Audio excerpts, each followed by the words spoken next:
Good afternoon and welcome everyone. My name is Gigi Sakubin, Vice President for Diversity and Inclusion here at Ohio University. It is my distinct privilege to welcome all of you to today's event, No Equal Justice, a conversation with Benjamin Crump, co-sponsored by the Division of Diversity and Inclusion, the Black Student Cultural Programming Board, and the Center for Law, Justice, and Culture in the College of Arts and Sciences. Today's event is part of our monthly D&I speaker series that elevates diverse voices and discusses current issues related to diversity, equity, and inclusion. Here at Ohio, diversity and inclusion is our core value and a key component of our mission to educate the leaders of tomorrow who will make a difference in their local and global communities. We take our mission especially seriously during our current challenging times in which our communities and country deal with persistent racial violence and injustice. As part of this series, we have welcomed Sharon Cooper, sister of the late Sandra Bland, who shared with us her enduring vision of racial justice. And just a few weeks ago, we hosted a conversation with researchers from 23andMe, exploring the legacy of the transatlantic slave trade in the contemporary United States. It is truly an honor to work at a university that places such a premium on diversity, equity, and inclusion, and that makes possible conversations like the one we're having today. I'd like to now welcome our 21st president, Dr. Dwayne Nellis, president of Ohio University, who will share a few words about our guest today, Mr. Ben Crump. Welcome, Dr. Nellis and Mr. Crump. Well, thank you, Gigi, and welcome everyone to today's No Equal Justice conversation with Benjamin Crump. We're thankful that each of you are able to be with us. It sounds like we have a great turnout for this event, and we appreciate you being online. And it truly is an honor to have Benjamin Crump here with us today. Mr. Crump is a renowned civil rights attorney and advocate for social justice. Mr. Crump has been at the forefront of several of our most significant civil rights cases of our time. In his work, he has represented families in several high-profile civil rights cases, and these include the families of a number of names which you have heard over and over again in the national dialogue: George Floyd, Breonna Taylor, Ahmaud Arbery, Trayvon Martin, Michael Brown, Tamir Rice, Nakia Jones, Danny Ray Thomas, and Stephon Clark, as well as the residents of Flint, Michigan. His work in these and other cases have been extremely important.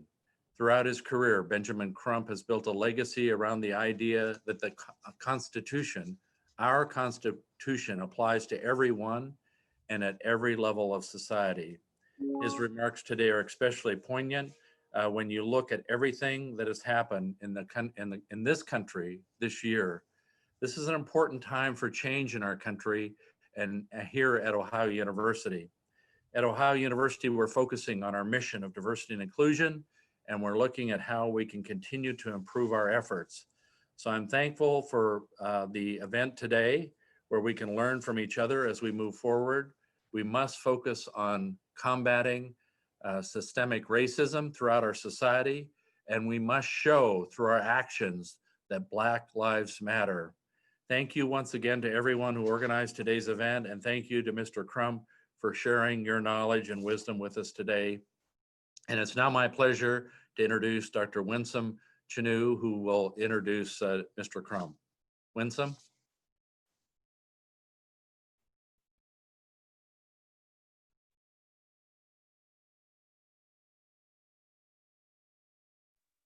Thank you, Dr. Nellis, and thanks to Dr. Sakubin, who opened up for us. So I will, I want to thank Mike DeAndrea from the Greater Talent Network Speakers Bureau, that I saw that they were advertising the possibility of hosting Mr. Crump, and I jumped on it, and both Gigi and myself thought that ideally we would love to do it the day before the election, and we are, although Mr. Crump is incredibly busy, we're excited that he's able to join us today.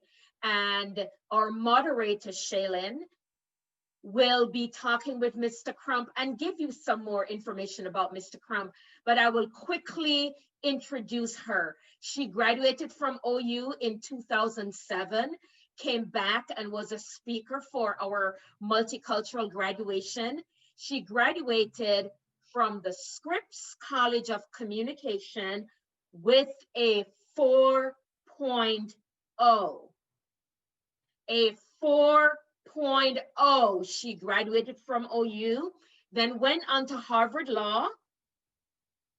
And so when Mike recommended that we have a moderator for this program, Shailene was the first person who came to my mind, because I'm thinking, here we go. We have a Bobcat who's a superstar.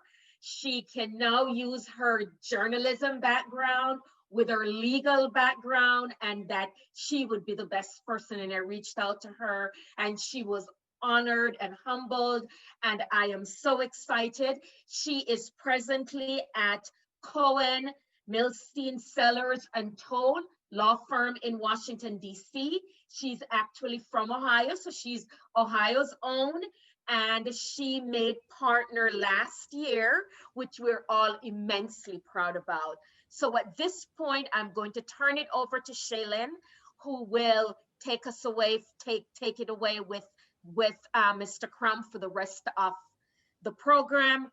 Thank you all once again for joining us, and we're looking forward to a great conversation.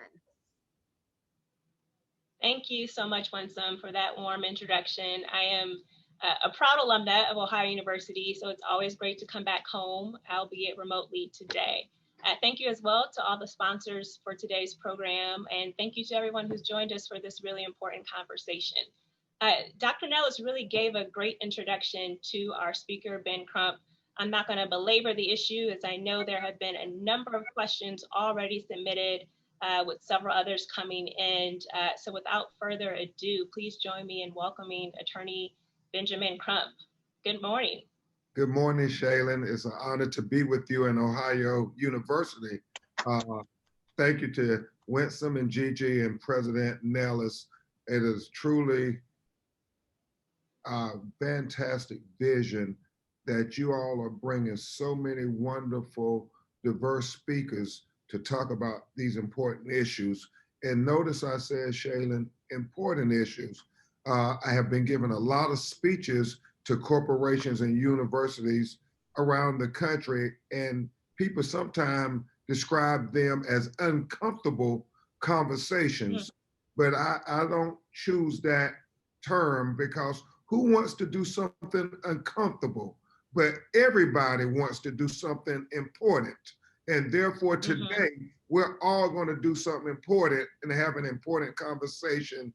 And congratulations to you on making partner.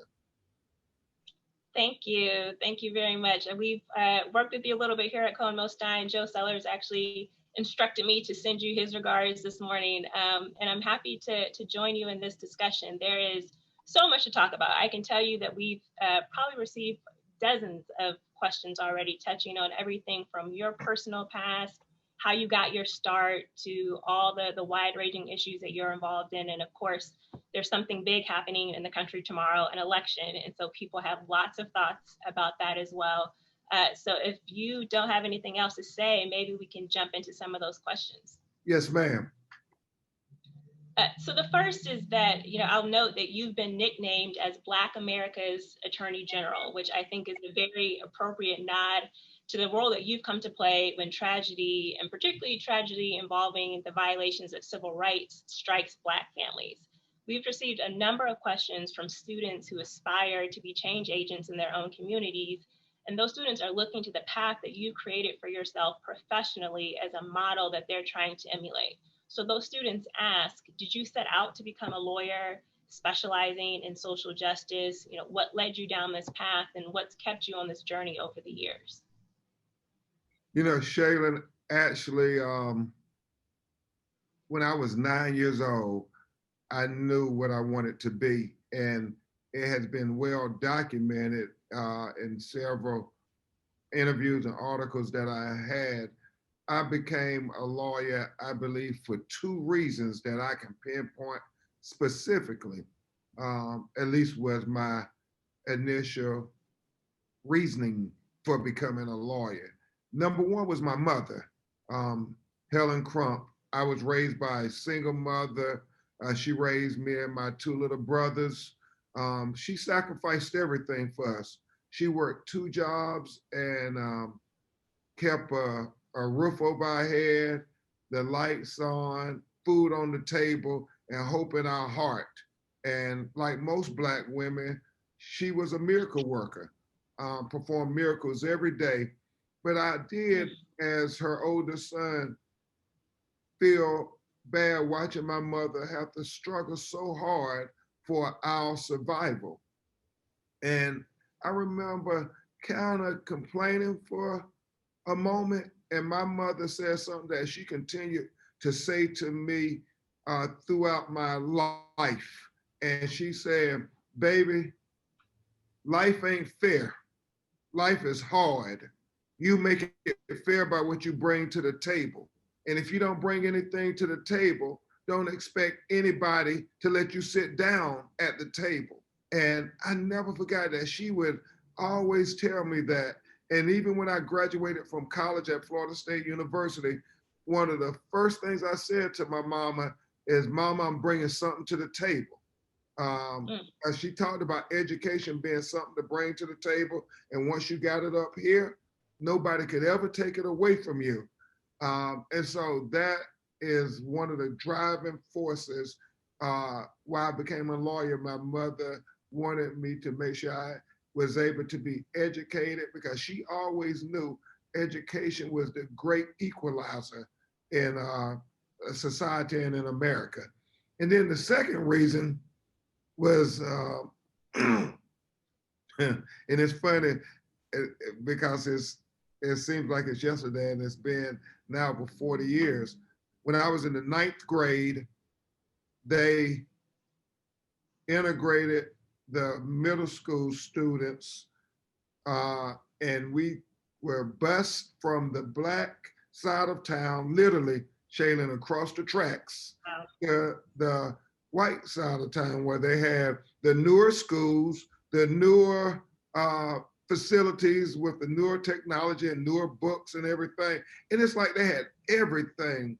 And I remember on the school bus, 9 years old, going back across the tracks to South Loma to the Black side of town, seeing all the dilapidated buildings, the school where I had went to for elementary that was falling apart, had the lead paint and all the raggedy books. And I kept thinking, I wonder why people on one side of town and certain communities have it so good and people on my side of the town have it so bad. And I remember my mother saying, the reason we got to go to the new school with the new books and the new technology and such was because of Brown versus the Board of Education and an attorney named Thurgood Marshall.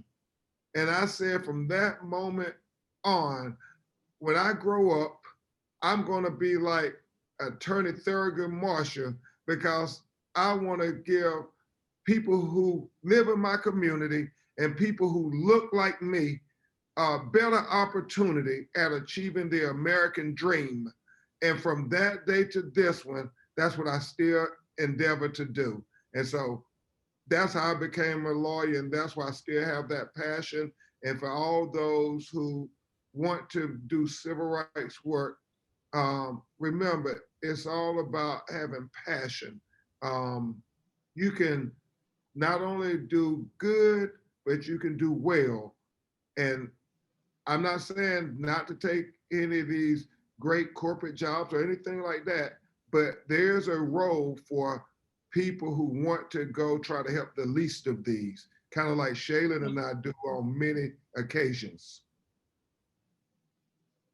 Yeah, Ben, that battle to fight for the underdog, that's how I frame it. I always wanted to go to law school to be able to fight for the underdogs of the world. And more often than not, the underdogs were people who come from marginalized communities, be that people of color, immigrants, women, so on and so forth. And that image you painted of how you grew up, the difference across the railroad tracks, that tale of two Americas, so many people, myself included, can point to times in their past when they saw that growing up, when they saw the very divergent paths that America often offered people based on the color of their skin or some other characteristic. This past summer, we saw people really come to a head, and as some people call it, kind of have an awakening around that conversation, or awakening around race and the tale of two Americas that so many people confront. We saw this in the wake of the killings of George Floyd and Breonna Taylor and Ahmaud Arbery, the families of whom are your clients. And, you know, for a while, we saw some change. We saw Confederate statues topple in the Deep South in places where, at least I personally never thought they would come down. And we saw people from all walks of life, literally all across the world, marching together. And we saw policy reform debates happening at most levels of government. But the fear, at least in some of my personal and professional circles, and Ben, maybe this is the case for you as well, is what we saw that summer was just a moment. That there's a fear that the change is not sustainable, that it's not long lasting, that as one of my friends calls it, the crystallization of our discontent, the moment where America becomes fed up with race, was a moment. And so my question then, is that a misplaced fear? Can we have meaningful change? What is it going to take for there to be meaningful change around some of these systemic issues of racism in our country? No, that's a very important observation, Attorney Cochran. And I think I'm very dear friends with your sorority sister, Senator Kamala Harris. And so we talk frequently and text frequently, even to this day. And obviously, there's a very consequential election that I'll speak about at some point during our conversation. But we often talk about civil rights and social justice and what we can do to make America be a more just America, a better America, a more just America where George Floyd gets an opportunity to breathe. More just America where Breonna Taylor gets an opportunity to sleep in peace, and a more just America where Ahmaud Arbery gets to run free and not be lynched for jogging while black in 2020 in broad daylight. We're not talking about 1940s, 1950s. We're literally talking about this year, in our lifetime. A young black man was literally lynched, and we saw the video how the trucks chased him and killed him. And so Senator Harris and I often talk about that and talk about, you know, making a more just America where all of our children have an equal opportunity at life and liberty and the pursuit of happiness. And we have to fight for that. That's not something we can ever take for granted. Shaylin, you may remember after President Barack Obama was elected president, we all kind of, for whatever reason, thought we were going to live in a post-racial society. Yeah. Man, were we brought back to reality quick. And so we have to remember that we can't take these moments for granted, because what happened to George Floyd did galvanize not just people in cities across America, but in cities across the globe.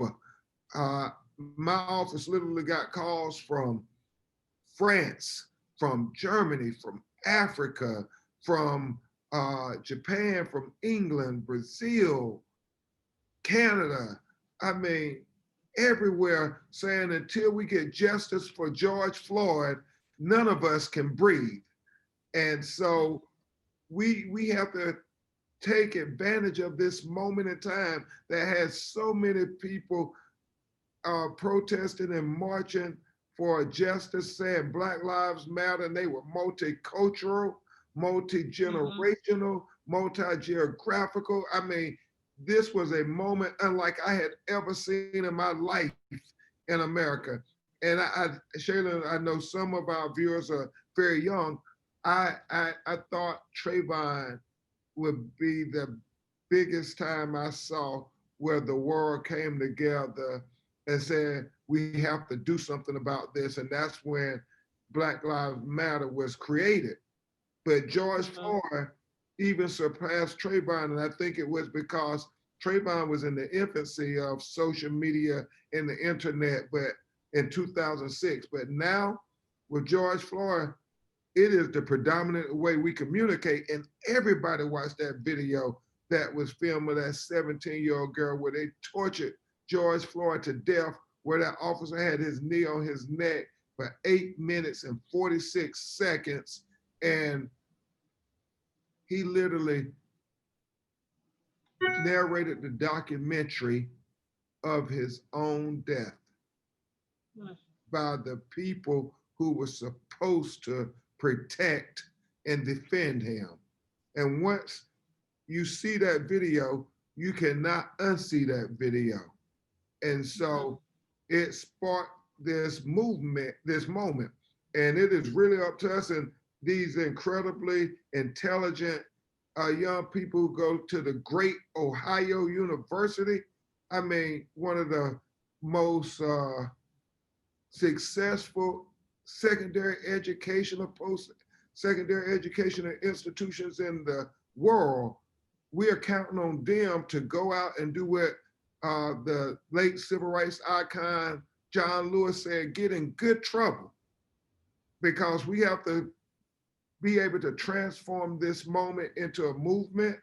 We have to be able to transform this pain that we all collectively felt as we watched that video into a sense of power. And we have to be able to transform the protests into policy that will prevent the hashtags from happening over and over and over again.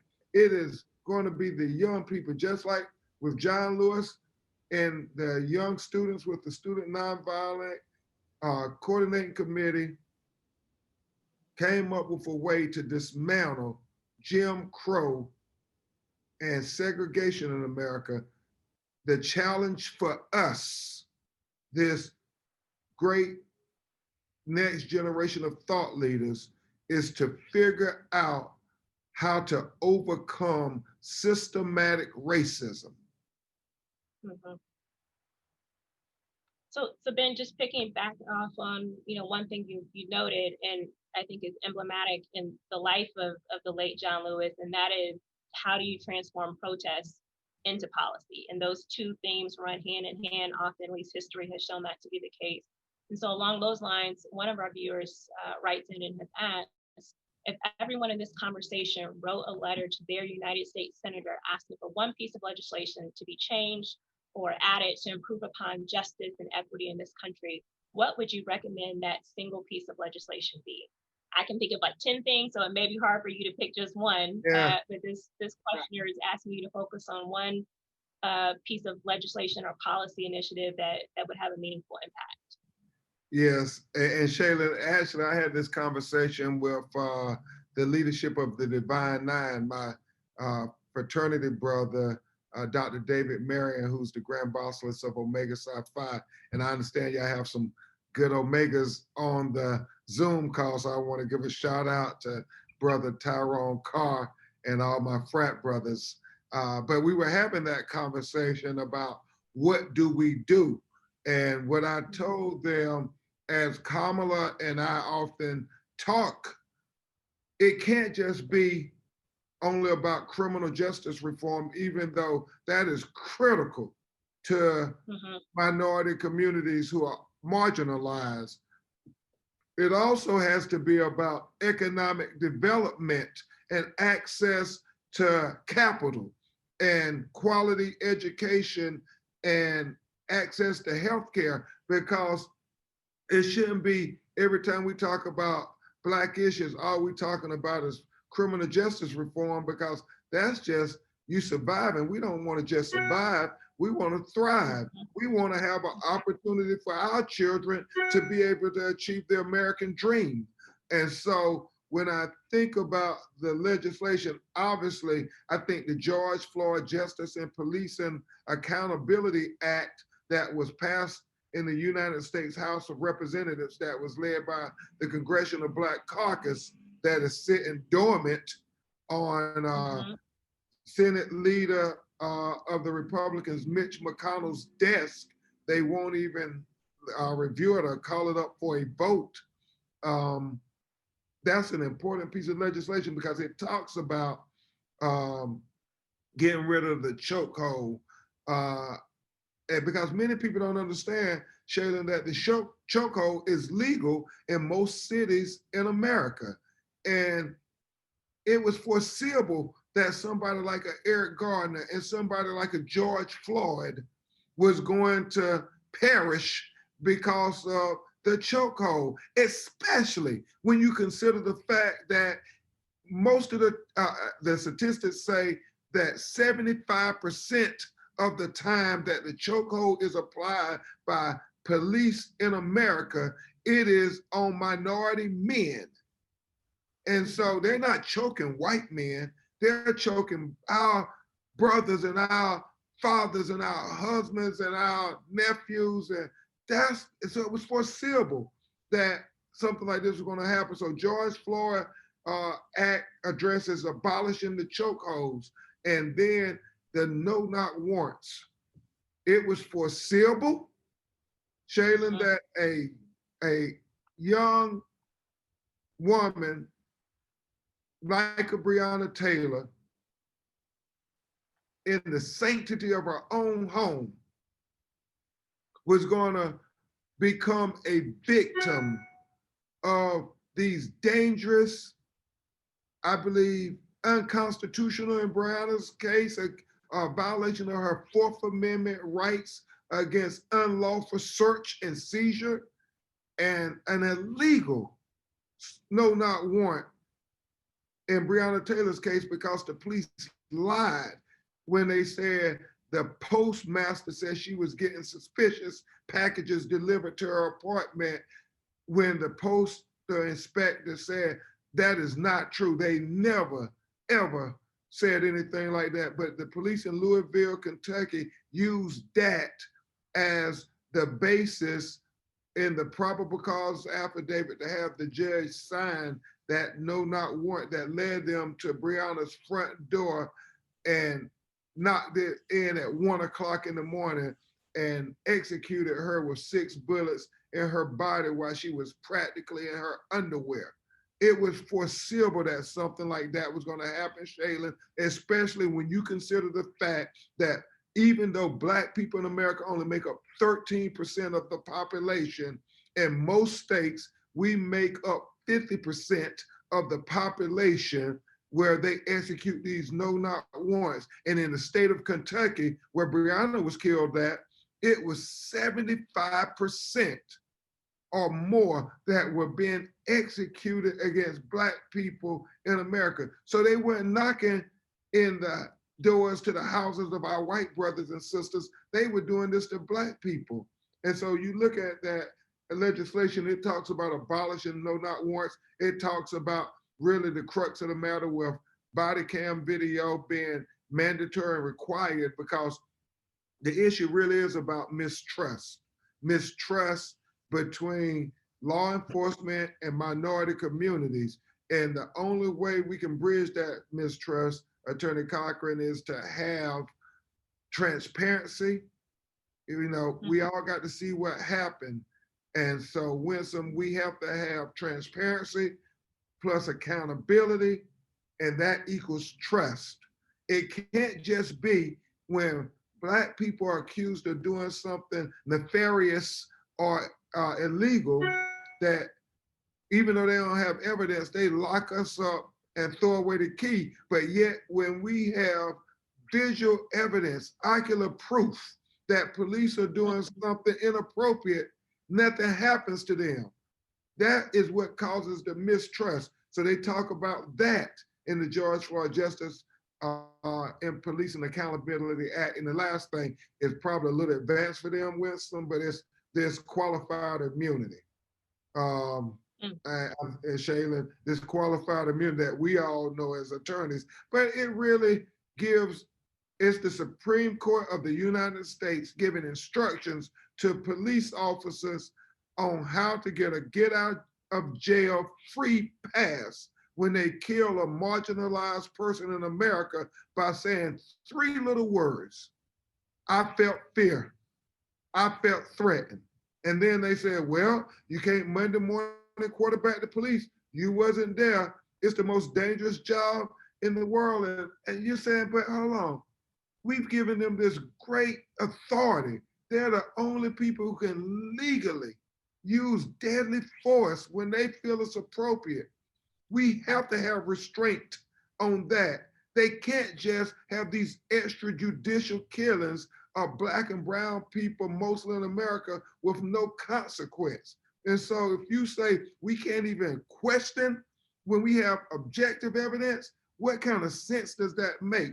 And so that is raised in the George Floyd Justice and Police and Accountability Act as well. So that would be an important piece of legislation to ask your senator to pass. And hopefully, if certain people are elected, then they will sign the legislation and make it into law so we can hopefully prevent the next Breonna Taylor, the next Jacob Blake Jr., the next George Floyd, and so many other hashtags that have become the battling cry for Black Lives Matter.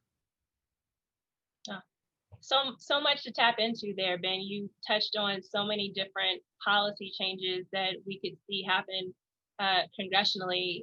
Maybe in the next term of Congress, you could see a very active Congress, for example, in the first 100 days, putting some of those initiatives, and particularly the legislation that's already passed the House, as priorities to focus on in the new year.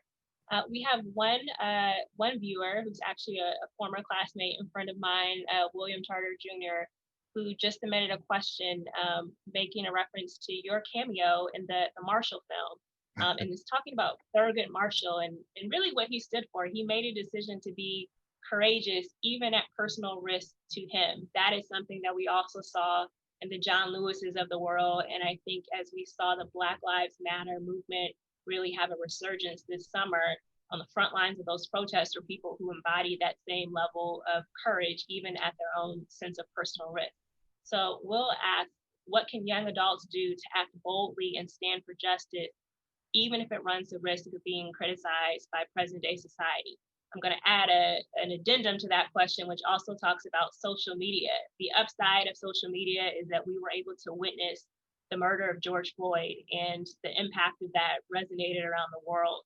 Some people have asked whether there's a negative side potentially of social media. People worry about their involvement or maybe retribution from employers, schools, other things being captured on film.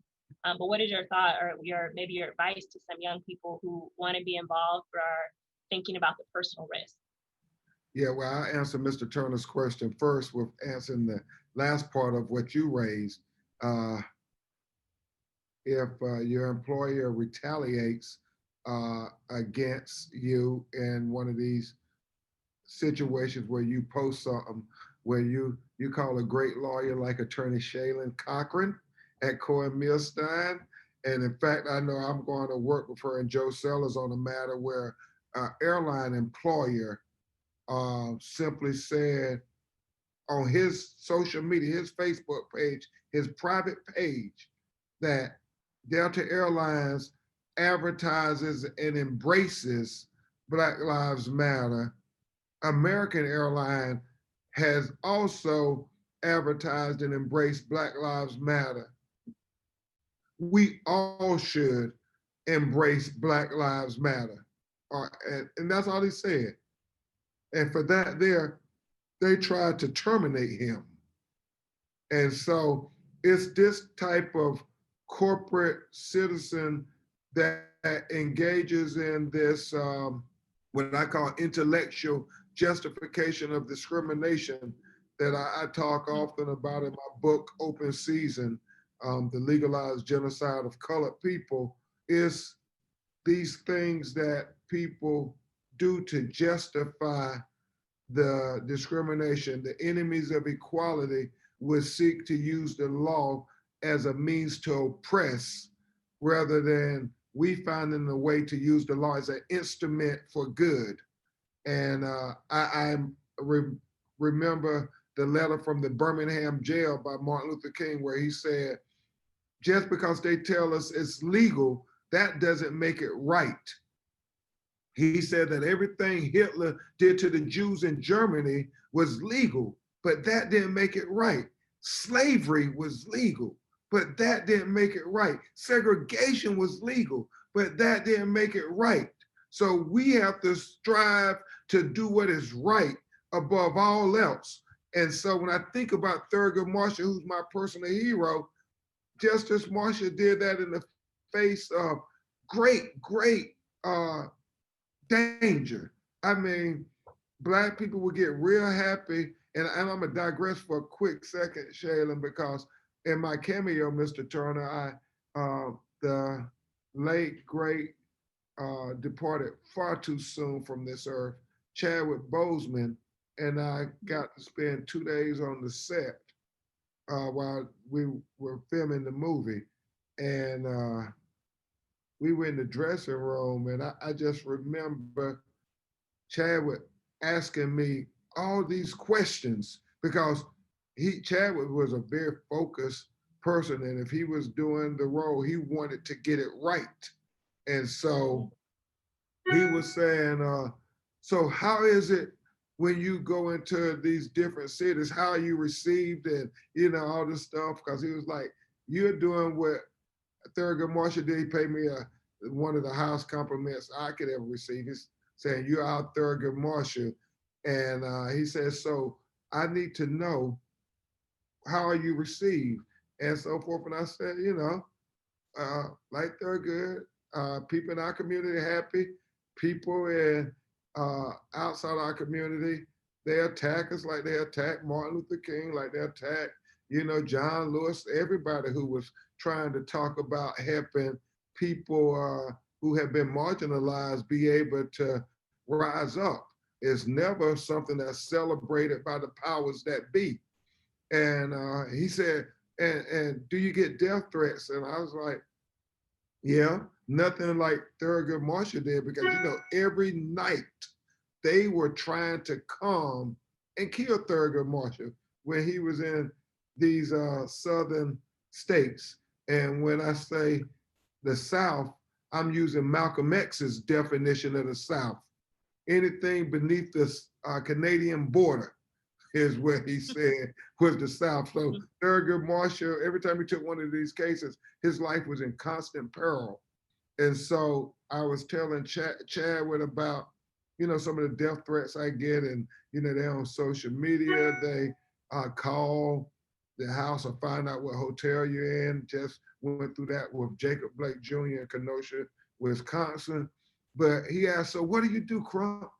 And I said, well, you don't take it for granted because there are some sick people in this world, and you report it to the FBI, and then you show up the next day to court or whatever meeting you have, because you can't let them intimidate you. They have to understand that there are some things that you're willing to die for. And I am willing to die for the future of our children. I mean, that's what happened with our ancestors. They were willing to die and go through living hell so that we all can be able to go to these great institutions of higher education and obtain these degrees and these titles and hopefully be able to uplift our people. And so we have to be willing to sacrifice something for the future of our children. It is that simple. And as Chadwick and I was talking, he, as he does, gave me that look, that very stern look, and said, okay. He said, you keep doing what you're doing, fighting in the courtrooms to uplift our people, and I'm gonna keep doing what I do in Hollywood to try to uplift our culture. And it was deep because little did I know he would be gone within 2 years after that. And so I answered that question with a heavy heart, but hopefully I answered it about, what you may come up against. It's not just criticism on social media Mhm. and so forth.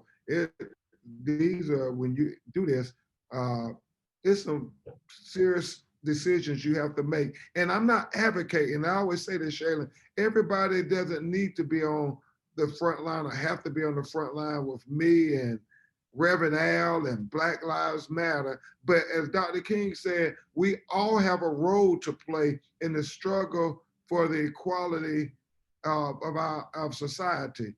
And that you can be mentor, you can be working at a big firm doing pro bono work, you can be going to city and council meetings and municipalities helping write laws to abolish no-knock warrants, to make sure that they have after school care so young people are not being raised by the streets when their parents are like my mother having to work evening jobs. And so you're literally having to depend on others to raise your children. We want people understanding that it's a village and that we all have a role to play in making this world a better place.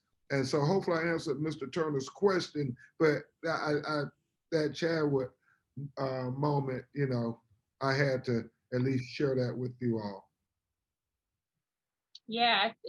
So his life, I think, is an example of it's not how many years you live, it's what you do with the years that you have, right? And it's also an example of we each have a gift to play, a role to play in the battle for equality. And as you said, if everybody played their position and did their role, how much further along will we continue to be in that struggle? We are on the eve of a national presidential election, and a bunch of folks have wrote in to ask questions related to that. Before I jump into some of those questions, I wanted to note, you are on the front lines, and you were on the front lines of some battles. It looks like this past weekend in your home state of North Carolina, there has been a lot of media talk, even this morning, putting a flashlight on what happened, I believe, in Graham, North Carolina, where a group of people were marching to the polls, marching to a polling site to be able to draw attention to the election. And what started out as a peaceful demonstration from the looks of social media devolved very quickly into chaos, where a lot of people, including reportedly some children, were pepper sprayed. And so some folks leading up to what has to be a very contentious election season are pointing to that as an example of national anxiety and concern ahead of the election. So I just wanted to turn it over to you to maybe share some of your experience from what happened over the weekend, and maybe even just a bit of perspective about the broader implications of these type of clashes. Yes, ma'am. And I was with Reverend Greg Drumright and the Justice for the Next Generation organization that was trying to march and lead people to the polls in Greensboro, North Carolina on that Friday, where I was with them and the family of George Floyd. And then unfortunately I had to leave and go to Florida because we've got to fight everywhere to get people voting with George Floyd family and Dr. Joe Biden's wife. But while we were in North Carolina, Reverend Drumright and I talked about Graham being very conservative and that he doesn't know if they're going to welcome them to come and vote because they're not used to large numbers of Black people marching to vote. And it harkens back to the historical times when voter intimidation was very overt. And I think that's what this was here in Graham, North Carolina. So we have to continue to, for you young people, we have to continue to mobilize, organize, and strategize because the enemies of equality are doing it as well. They are really trying to stop people from exercising their most basic constitutional rights. And so it's up to us to continue to challenge them. I'm representing those young people who were arrested with a team of good lawyers, and we plan on being able to make an example out of Graham. I think they arrested 13 of them. And, you know, I digress just to say this, Shayla. It is so evident that we have two justice systems that exist in America when you just see the things that played out over 2020. The fact that white militia can go to the Michigan State House with assault weapons and nobody pepper spray them, nobody shoot rubber bullets at them, and nobody arrest them. But you have Black people marching peacefully that go vote, and you say, oh, they're causing a problem. It makes me think of Jacob Blake Jr. in Kenosha, Wisconsin, where you look at that video, don't take Ben Crump word for it. You see him never posing any violence. He's never posing a threat to the police. The whole time he is trying to get away from them like most Black people are when the police come. Because when the police interact with us, normally nothing good happens. And so most of the time, Black people try to leave. And the United States Supreme Court, at least in the past, has said that it is not against the law to run from the police. And yet they try to make it something nefarious when we run from them. And it's just so ironic. Jacob Blake is trying to get away, get to the car to get his 3 young sons out of a volatile situation. This police officer grabs his shirt and shoots at him 7 times, point blank range, with deliberate indifference as to whether he lives or dies in front of his 3 young sons, ages 8 years old, ages 5 years old, and ages 3 years old. You can only imagine the psychological problems that these babies are going to have for the rest of their lives. And, you know, then you look at this young white man, Kyle Wittenhouse, 48 hours later in the same city of Kenosha, shoot 3 people, killing 2 of them, and then puts the assault weapon around his neck and walk down the street past several police officers, several National Guards, and nobody shoots him 7 times in the back. Nobody kills him. He makes it to his home across the state line in Illinois uninjured. And if that doesn't emphasize that there are 2 justice systems in America, a Black man running away from the police, you say he's a threat, you shoot and paralyze him. A white man walking towards the police with an assault weapon, and you don't see no threat about that at all. And that's why in 2020, this year, America is dealing with the COVID-19 pandemic, where we in Black America are not only dealing with the COVID-19 pandemic, we're also having to deal with the 1619 pandemic, which represents the first year that enslaved Africans were brought to America. And from that time to this one, 401 years later, we are still fighting against systematic racism and oppression, whether it's in voting, whether it's in police, whether it's in discrimination in banking, whether it's in environmental racism where we're fighting in Flint. I mean, no matter what, when you think about marginalized people of color, we get the most of injustice and the least of justice. And that is what this battle is about. So the twin pandemics that you just spoke about, particularly the pandemic of racism, we've gotten a number of questions just along the lines of what you're sharing, the very obvious ways that the justice system has 2 different outcomes often for people of color. And so people are writing in just with questions generally along the lines of how do we reform the police? How do we reform the ways that law enforcement interact with the community? Some people have asked you to touch on the difference, or at least the idea of defunding the police or reforming the police. Others have touched on issues around community-based policing initiatives and whether there should be more requirements for education and importantly, cultural education for police officers before they're thrust into communities that they may not know anything about. Is there any closing comments you can make as we wrap up just about the general aim of police reform and and how So that might be a way to address those two justice systems? certainly, there's the stuff that's before the United States Congress, but we have the power tomorrow to go vote if you haven't already voted, and try to put in people who will try to be more just and more fair and more equitable.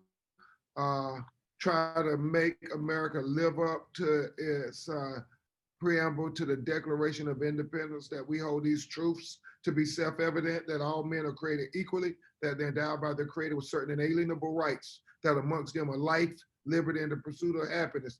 Well, that means Black people to America.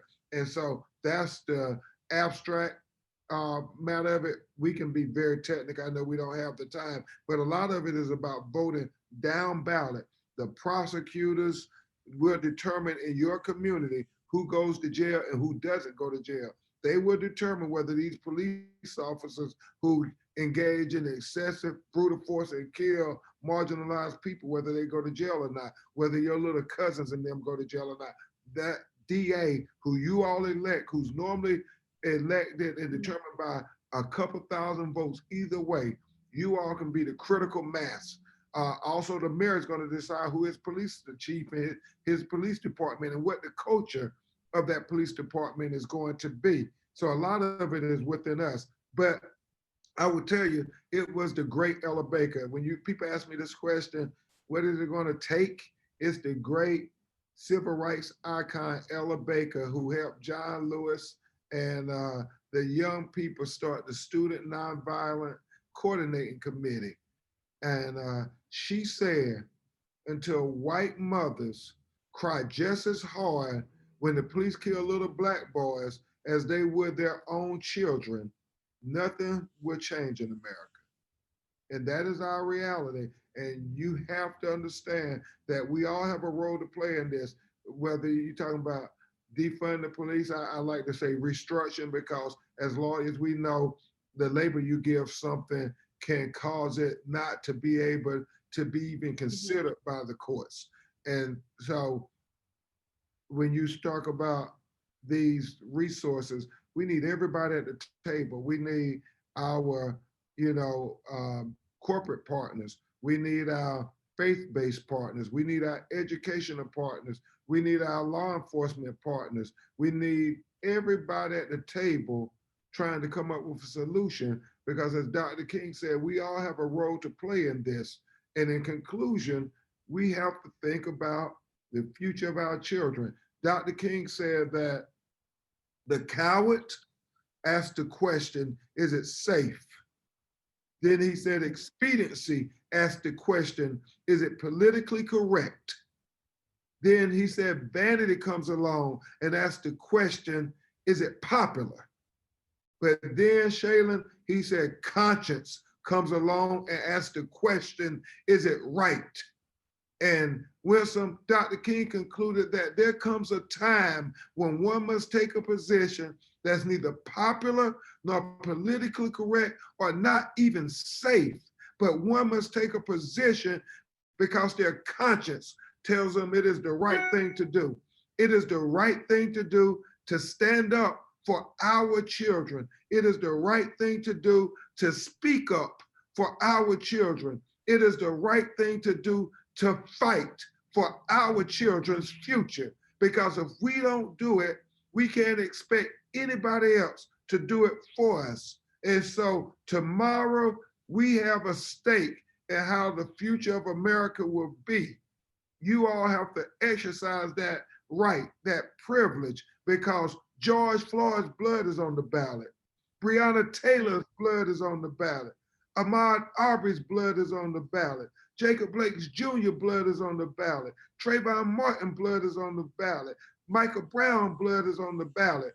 12-year-old Tamir Rice blood is on the ballot. Philando Castile blood is on the ballot. Sandra Bland's blood is on the ballot. Pamela Turner's blood is on the ballot. Botham Jones killed in his apartment when the police woman allegedly came into the wrong apartment and murdered him. His blood is on the ballot. Terrence Crutcher in Tulsa, Oklahoma, blood is on the ballot.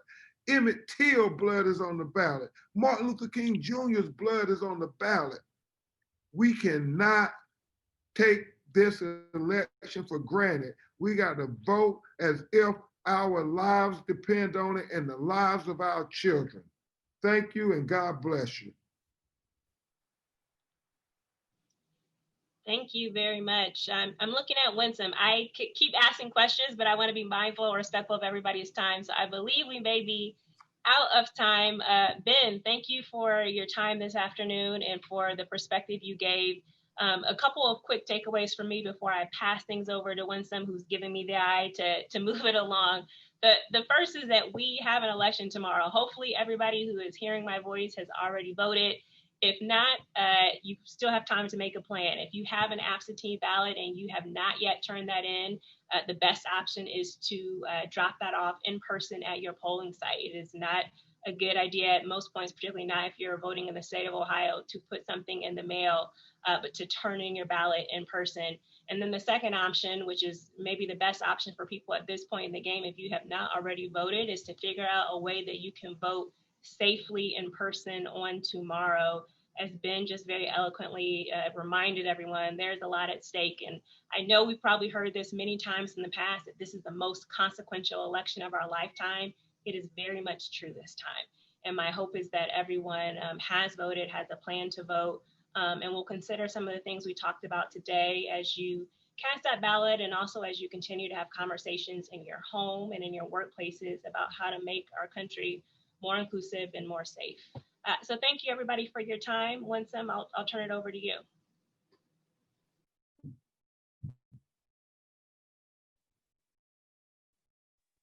I'd like to thank Shaylin for moderating our session today, and of course, Mr. Crump for providing us with really thoughtful feedback as well as commentary about where we are in our country right now and where we can go and where we should be going. I want to thank our sponsors, the Center for Law, Justice, and Culture, the Black Student Cultural Programming Board, the Office for the Division of Diversity and Inclusion, as well as Mike DeAndrea from the Greater Talent Network.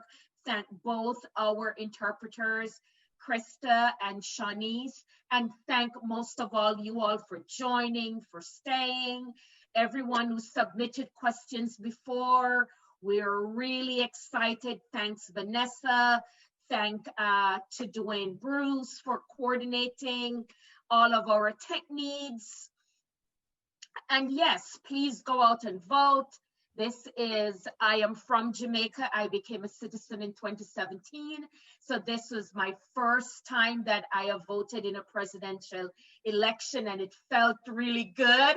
And so, yes. And of course, you know, I have some connection with someone on one of the tickets with the Jamaican and an AKA connection. So I was really excited, but thank you all again.